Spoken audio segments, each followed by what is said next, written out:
Most designers pay a lot of attention to improving skills like UI design, prototyping, interaction design, and some are even learning how to code. I just want to learn coding. All of these are good skills to develop as a designer, but there's one powerful skill that is completely overlooked by 99% of designers.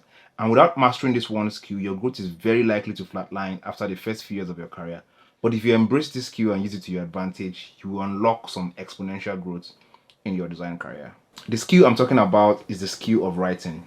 In this video, I'll tell you why writing is the most important design skill to develop right now, how to become a better writer starting today, and how to use writing as a tool to accelerate your growth. This accelerated growth usually comes with benefits like faster promotions, influence, and building a strong personal brand.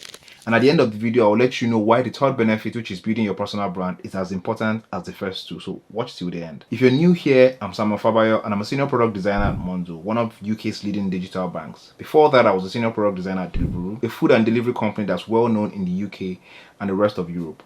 Both of these companies are known for having a really high bar for crafting great user experiences.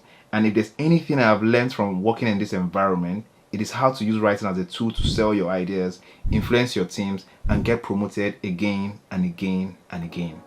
So why is writing the most important skill to develop right now? Let's start with a scenario. You're at the beginning of a new project. You're staring at a blank screen. You're totally stuck. You can't seem to create anything in the blank screen in front of you. It feels like you're completely out of ideas. And like you, I have been in this scenario so many times until I started paying more attention to writing. The number one reason why writing is such an important skill is because writing is the clearest form of thinking. Back to the blank screen problem. The reason you're stuck on a blank screen is because your thinking is all muddled up. And it's easier to write those thoughts in its muddled up state than to jump straight into drawing pixels on a screen. In fact, sometimes it's easier than sketching on paper. Even though most people would argue that the visual design process starts with sketches, I personally believe it starts with writing, because writing is thinking made clear and visual. So when next you're stuck on a blank screen, write down your thoughts like I did here on one of the recent designs I was working on. That way you no longer have that blank screen in front of you. You now have something to work with. You should try that. The second reason is so crucial and relevant to your role as a designer. And I'm saying this because if you've made it this far in this video, I believe you're a UX or product designer, or you aspire to become one really soon. So you should be aware that UX writing, which is sometimes called content design, is one of the key components of an exceptional experience. Imagine trying to use Amazon without all the descriptions and call to actions that helps you to make a buying decision. It's going to be a total shit show, right? Although I'm not a big fan of Amazon's approach to UX design because I think it is so content heavy, but I can't deny the fact that it works fine. Now, where a lot of designers get it completely wrong is they think UX writing is not their job. So they just focus on making cool, beautiful UI designs and nice prototypes. But the truth is, you really can't design a good experience without good writing. And the chances of having a UX writer in your team at the early stages of your career is quite slim, because a lot of startups might not be able to afford that. A lot of companies can't afford that, so writing has to be one of the skills that you bring to the table as a UX designer, because writing is an integral part of the user experience. And it's how you create an edge for yourself and stand out. And speaking about standing out, a proven way to stand out amongst other designers is to be great at storytelling. But how do you really tell a good story if you can't even write it? Steve Jobs once said the most powerful person in the world is the storyteller, and that is so profound and true. The most intriguing stories make people feel something, and once you strike an emotion from someone, you most likely get an action from them. And guess what? You can't tell good stories if you're a bad writer, because writing is the bedrock of storytelling. One of the things that makes you a great designer is your ability to set a vision, your ability to show people how something that doesn't exist would work, and to do that, you have to tell a story. Quick story. Recently, I was working with my team on a design vision to show how we would improve the experience of helping people get their money back when a merchant that has promised to refund them has refused to uphold that promise.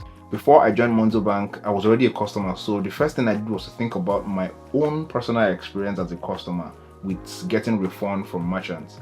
And all of a sudden, I remembered there was a time when a merchant refused to refund the security deposit that I paid for a car that I rented while I was on holiday in Albania, even though I had returned the car in perfect condition. So I used this story as the narrative for the vision that I was working on, but I switched the persona to an hypothetical customer. Now, each time I presented the vision of how we would solve this problem, I always started with the story, and the key stakeholders connected to that vision every time. Now, the project is on our roadmap, and we are currently working on making that vision a reality. The truth is, a few years ago, when I didn't understand the importance of writing and storytelling, given that same project, I would have jumped into my design solutions when presenting, and the decision makers would have found it difficult to connect to the vision, and the vision would have been buried. It would just be the end of it all. Now that you understand why writing is the most important skill you should develop, you're probably wondering, but I suck at writing. How do I get better? First of all, you're not alone. Most times I suck too, but I'm a better writer now than I was 1 year ago because I have taken a couple of steps to intentionally improve my writing. And I'll tell you 3 things that I focused on in the last 12 months. The first thing I did was practicing conscious writing daily. And what do I mean by conscious writing? We write unconsciously every day. We text our friends on WhatsApp, we leave comments on Instagram posts, we write messages to our teams on Slacks and Teams. Conscious writing is picking an intentional topic to write about. An example is writing about an holiday experience after you have returned, or writing about an idea that you want to share. Another example, which is becoming my favorite, is writing my train of thought so I can think more clearly. I usually do this at the beginning of a new design challenge or when the topic is unclear to me. The prompt I use for this form of writing is usually, here is how I'm thinking about this. This prompt helps me dump my unrefined thoughts in its unclear state, then I start refining. And what I need you to do is to make conscious writing a daily habit, even if it is for 15 minutes. Write consciously every day. This is the only way that your writing muscle gets it work out. The second thing is to start reading a lot more. The reason it's important to read a lot is you unconsciously identify patterns in what makes a piece of writing good. You start to notice storytelling patterns, sentence structures, and use of words. But developing the habit of voracious reading can be hard, and I'm currently on that journey too.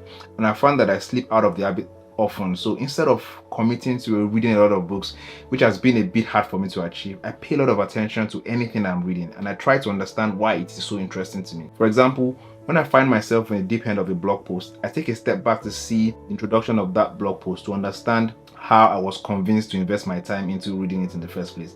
And that has really helped me pick interesting concepts from the way other people write. That way, I focus more on the quality of reading more than the quantity of the books that I read. If you want to make it easier to read anywhere and at any time, get a Kindle like this one. It has really helped me, and that way you can even avoid doom scrolling. When you're just waking up, you could just pick up your Kindle and you could just read. The third thing I did, which I think might be the most important thing, is that I started sharing what I wrote, simply because it's the only way to build a feedback engine. Sharing what you've written helps you understand what works and what doesn't. How do people react to what you've written? What kind of emotion does your writing convey? What kind of actions does it inspire? These are the questions that you want answered so you can improve. This book by Austin Kleon is a New York Times bestseller and very popular in the creative design community. And the coolest thing about this book is the fact that the author is not even a designer, he's a writer, and everything is wrote about showing your work is from the lens of a writer, but it applies to every creative regardless of what you create or how you do it. And my favorite part of the book is where it talks about sending out a daily dispatch of your work. No matter how bad you think it is, just share something daily and you see how much you've improved from the feedback engine that you've built. Now to the most important part of this video. This is the deep end, and if you've made it this far, you've done a great job. So how do you get the benefits of influence, faster promotions, and building a strong personal brand by mastering the skill of writing? It is all there, littered all over everything I spoke about on why writing is such an important skill to develop. But let me make it crystal clear. Firstly, when your thinking becomes clearer by writing regularly, you're able to unlock novel and original ideas. And by original, I mean you're not just adopting someone else's idea, you've filtered it and added your own unique perspective because you've thought about it clearly. Now you can articulate your idea better and you can solve problems in smart and unique ways. And guess what happens when you can solve problems and clearly articulate yourself? You get promoted a lot faster. See how it all starts with writing as a way of thinking clearly. Secondly, when you add writing to your design skill sets, you become better positioned to thrive in the competitive design space. You're no longer the designer that can only make an interface look. You can also write the necessary call to action and information that makes the experience truly user-friendly. But you don't just stop there. You can also put an amazing presentation together or a proposal together using good writing or storytelling to sell your ideas and pitch yourself for that new job that you want. Lastly, and slightly controversial, building a personal brand is way easier when you've developed the habit of writing regularly. You're probably thinking, but I'm not even interested in building a personal brand. Well, the truth is, either you want it or not, you have a personal brand. Because with every subsequent interaction that you have with people, either in person or online, you leave an impression of who you are with them and they subconsciously assign a brand to you. It's like moving into an empty apartment and letting people choose your interior decoration for you based on what they know about you. No, you wouldn't want that. You want to choose your couch, your curtains, your beddings yourself. So when people visit, they have an idea of who you actually are and what you like. And I might have gone on a bit of a tangent there, but you get my point. Now, the question is, do you want to be more intentional about the impression that you leave? And I think you do. And a big part of building your personal brand is being honest about who you are, what you stand for, the impact you want to have, and sharing that in a way that suits you best. And writing regularly and sharing what you write online is the best way to do that. If you've gotten any value from this video, then you get more value by subscribing to my newsletter, where I share design tips, real case studies, and portfolio inspiration to 1,000 plus designers like you. It's linked down there in the description. You need 3 skills to get ahead of 90% of designers starting today, and you should watch this video next to know what those skills are, and I'll see you there.